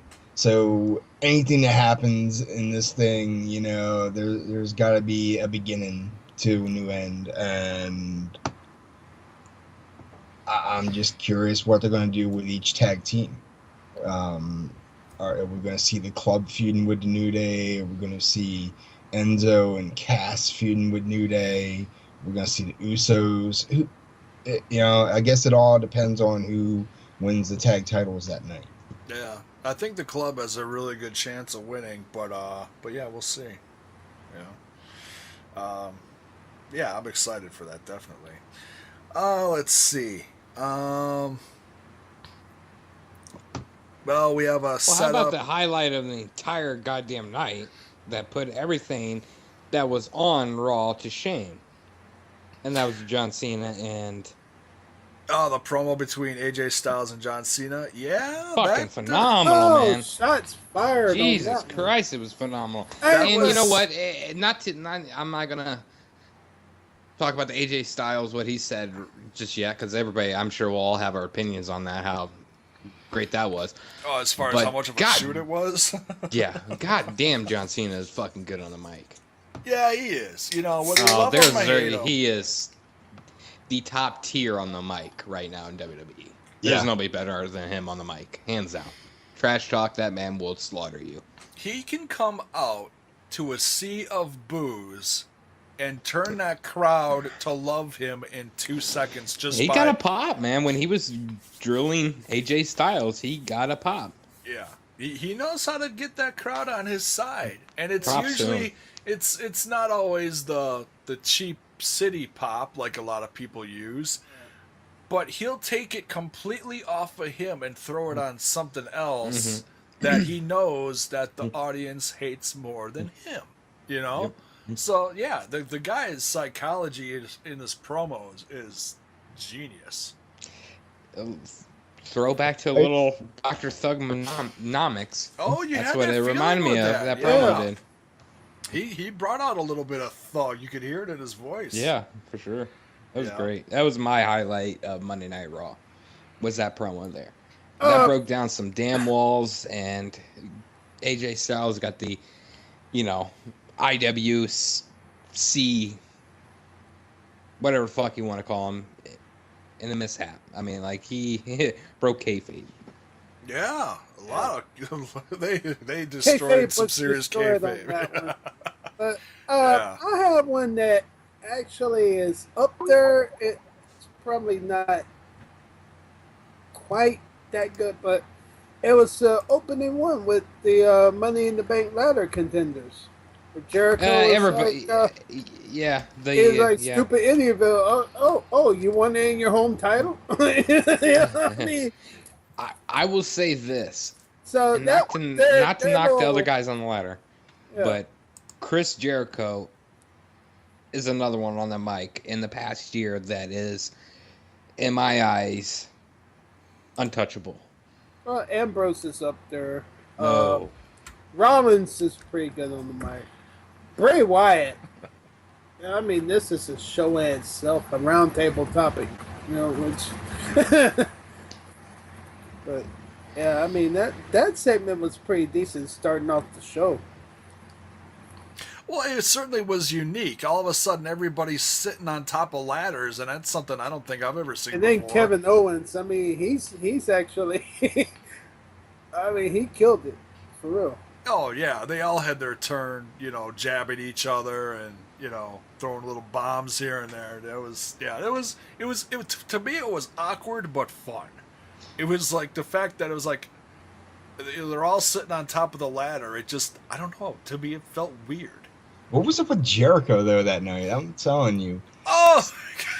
Jericho was the highlight of that entire promo. Oh yeah, that's what I was trying to say. He put the rest of those guys to shame. The fact that he was sitting on the ladder, sitting all prim, with his legs crossed. And Yeah. I think they even called him out on that. Why are you sitting up there with your legs crossed? Yeah, and well, the fact that picture of they've put him, that pose, has gone viral in other pictures. The one that I saw on Facebook right before we started recording this was him sitting on top of the cage looking at Samoa Joe and Finn fighting at the NXT special. I thought that was priceless. Like sitting just watching them like,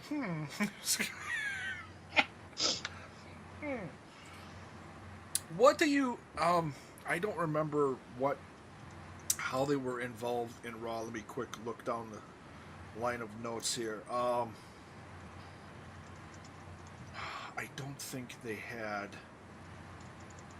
a match. Oh, okay. There was an R-Truth versus Tyler Breeze that ended in a no contest. But what do you guys think of the tag team of Tyler Breeze and Fandango? Do you think it's evolving into something that is working, or do you think it's a waste of time? I think it's building up to be another Billy and Chuck. Yeah. Well, we all know that Tyler Breeze shaves Fandango's back, so we know that. Yeah, it doesn't get any gayer than that. Yeah, so. Oh, man. It was awkward, but it was actually very, very, very entertaining. Yeah. It's believe it or not, it's actually becoming one of my new favorite things. And it's funny. I said this. I wrote a blog for RSN probably a couple years ago, and it was when all these guys were starting to come to see the light of day. It was right when Tyler Breeze first came out. Fandango got debuted a few years ago. Who else had a similar? Oh, Adam Rose had almost a similar flamboyant look to him.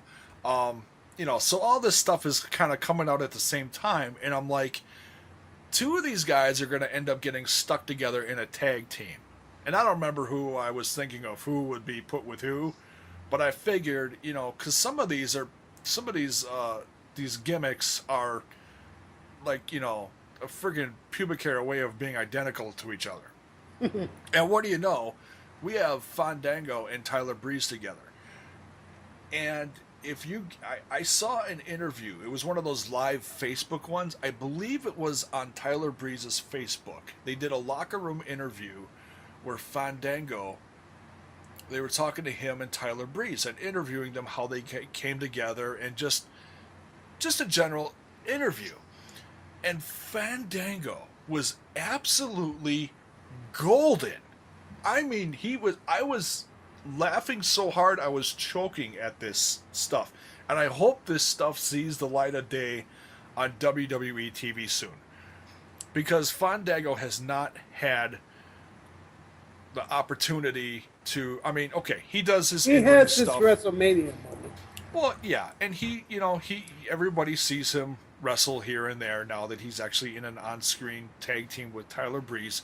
But the fact that when you let this guy talk, he's so creepy, but so flamboyant, but also just he's absolutely hilarious. Guy, if you have not seen it, go to Facebook and go look it up.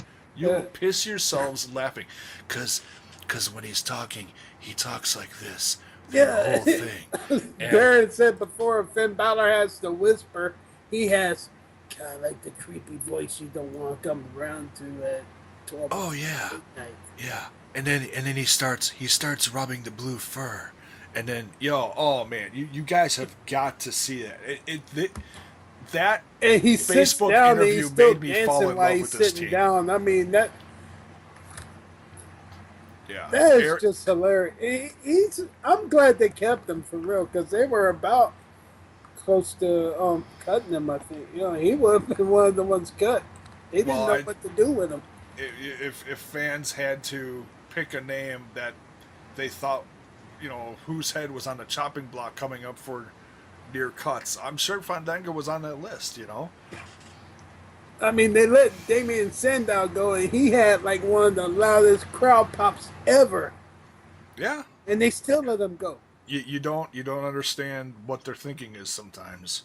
Oh, it's WWE creative. It doesn't have to make sense. I've said it before. Yeah, you're right. It doesn't always make sense.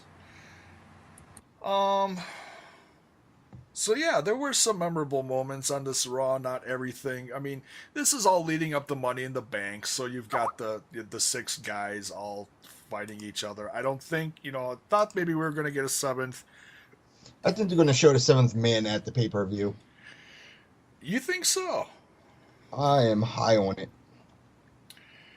Well, it does look like Bray Wyatt is going to come back next week. At least a lot of things are pointing to that.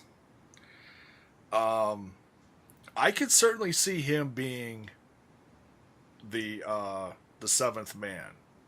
But nonetheless, whether Bray Wyatt's involved in it or not, it'll be great to see Bray Wyatt back. Yeah, and I hope he is, and I hope he wins. Yeah. Because out of the supposed 7 people that should be there, which is weird, they did promote that for a while, that there was going to be a 7th guy. And I think they just kind of went away with it, didn't they? Yeah, they just kind of after 2 took weeks it out of of it being 7, the image. But Bray Wyatt would be awesome to see come back and win that thing, because I want that son of a bitch to hold that world title, because he would do some phenomenal shit, because the dark, demented Charles Manson cult gimmick is, to me, is one of the smartest things you could possibly do. He is one of the best homegrown gimmicks that the WWE has done in the last 20 years. Yep. Easily. He is today's era, obviously, of The Undertaker.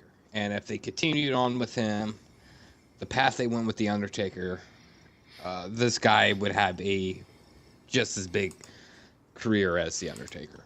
Yeah. It's not rocket science. You just got to do something good with him, and the biggest thing is, like I've said previously, the biggest thing, he needs a notable win. He hasn't had that. This could be it. He's been so back and forth booked, and then the whole, 3-second bury at frickin' Mania with The Rock didn't help either. That pissed me off the most. It just was pointless. It's like, then you might as well not even bring him out. You're gonna hurt one of your best talents on the roster. It's just stupid. Yeah.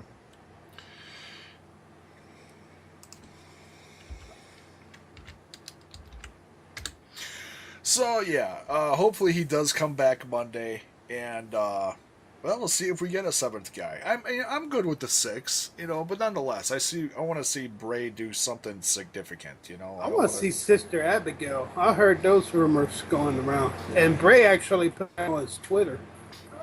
Well, and his sister, Meek, his real life sister, did promote the picture that's going viral on Twitter of Bray Wyatt holding that WWE Championship.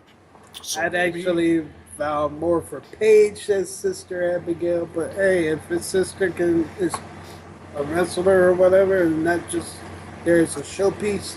I think it's got to be someone original. I think Paige would work, but I want to see someone original. And Mika would be perfect. And there's a couple other names out there. Bailey, no. But, Hey, what about a heel turn for her, right? oh, that'd be a switch. Yeah, that'd be And well, you know what though, Bailey is talented. She Yeah. could pull it off. Yeah, she could. I mean, you'd have to completely strip CM, her of all CM, the. didn't you say Bailey was actually a heel when she was in the Indies? Yeah, she was. So She was a It cocky worked. heel too, and it worked. Imagine her going up to little Izzy or whatever her name is and ripping up her sign saying, "I'm not a hugger," breaking that little girl's heart. Oh my god. they're Yeah, pulling out she's- gold sheep mask. She's a little debatable on her history or career in WWE. I don't see her. I don't see her going very far, and I don't think she has. I don't think she does either. And I say this for the simple fact: if you guys watch after the NXT special, they did a breaking Yeah. ground. I wanted to catch that. It was good, and she was debating on her career as well. Oh really? What they have in store with her, because really, there's not much they can do. See, I So- think just the opposite. I think she's got the in-ring talent, and she fought long and hard to get that crowd behind her. And I think the significant matches that she's had, for example, just with your favorite Sasha Banks, Oh yes, you know, all-time those- favorite match. Those are some landmark moments for the NXT brand, showing the talent that should come up to the main roster. And Even what she did against Asuka. I mean, come on. oh yeah, that was She got put to sleep. She didn't tap. She got put to sleep. So- yeah. She did not give up. Yeah. And that was a nice way of doing it, because they say, oh, because the smart fan says, oh, Asuka buried her. No, it was a good match. It didn't hurt Bailey. Bailey put up a hell of a fight. And she's been solid as a champ for. And she just had that the injury when she fought Nia Jax. Well, I think they kind of wrote her off of television, but I didn't hear why. I've been no, hearing- I think she did have a legit injury. I saw somewhere it was a legit injury. Was it? Okay. I see her coming to the main roster soon, sometime this summer, but we'll see. I hope she does. I think she's good enough. Yeah, because Becky took her spot before when she got injured with her wrist the last time. Because that was her spot, to be honest. Yeah, that's true. She should have been on the main roster already. Yeah, it's all about timing and luck, Yep. And then they brought back Emma, and they brought up Dana Brooke, and Emma got injured. So, Yep. yeah, you never know how it's going to go. It's crazy, So, well, guys, I think that's going to wrap it up for this episode number 10. Any other final notes before we... Oh yeah, I did want to say I did watch that Lucha Underground, the past one. Yes. Oh my god, dude! Yeah, that was a good one. Oh my god! I mean, the storyline, a lot of storylines, but the matches are just insane. Oh yeah, yeah. There were a lot of spots in that main So event. yeah, if you want to know where Chavo Guerrero, uh, John Morrison, Johnny Mundo, oh, they even made a reference to Bash at the Beach or something on that too. So it's kind of like they Oh, they acknowledge the WWE and WCW. oh And they were talking about Rey Mysterio's history. yeah, And one thing that they brought up on that I did not bring up, thank you, and something that I am definitely going to check out, and I think you should too, is the fact that Rey Mysterio fought Vampiro back at. Um, Vampiro said 1999. he said Sturgis '99, so I'm Yeah. guessing that was not Road. What was the name of that pay per view? It's not called Sturgis. Road Wild? Is that what it was called? I believe so. That was the WCW one. Right. It's Uh, it's '99. It's WCW. But I was just trying to think. It was one of those Hog Wild, something like that. I don't Road know. Wild, something like that. But yeah, it's on the network nonetheless. And yeah, it's something I definitely want to look up because even though I think Vampiro was a wasted talent in WCW, he did have some shining moments. But I just wanted to make a mention that they actually acknowledged the WWE in Lucha Underground. Well, and that's one of the positive things about Vampiro and Matt Striker. They will educate you on someone, whoever's in the ring. They will educate you on their past if it's significant. You Oh, know, in this that great. They and don't not just calling the match, yeah, but they'll tell you about. Oh yeah, well this guy was from whatever. this company and did Yeah, this. they're And, not afraid to mention that. So it gives a little shine to everyone. It's nice. oh, that It's and the it's it's fact that unselfish. the the mixed tags. I mean, you have a woman going against a dude. They have no problem doing that neither. Oh, they've broken down a lot of walls in that brand of Lucha Underground. Absolutely. So, yeah, if you haven't seen this week's episode, go check it out. 20.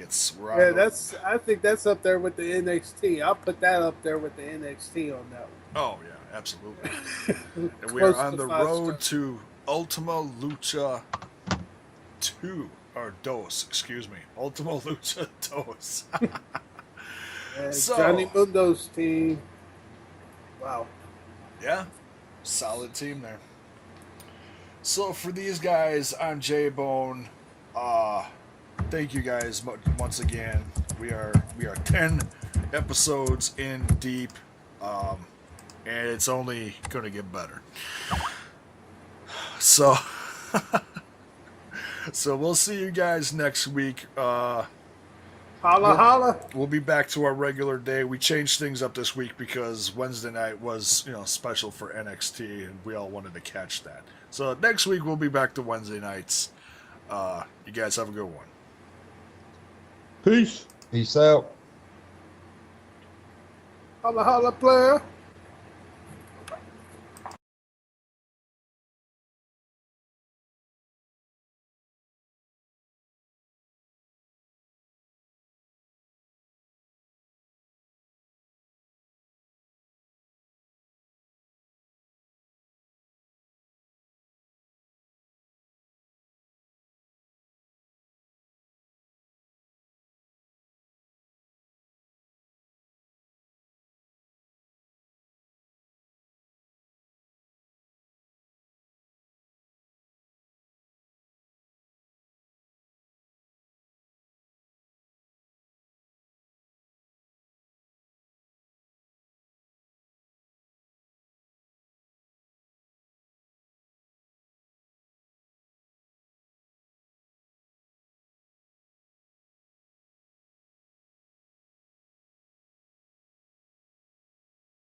Thanks for listening to Destroying Kayfabe with J-Bo and Paul Sweat. You can hear them every Wednesday as they bring you WWE, NXT, and Lucha Underground news and reviews. You can also hear them on mindofcarnage.com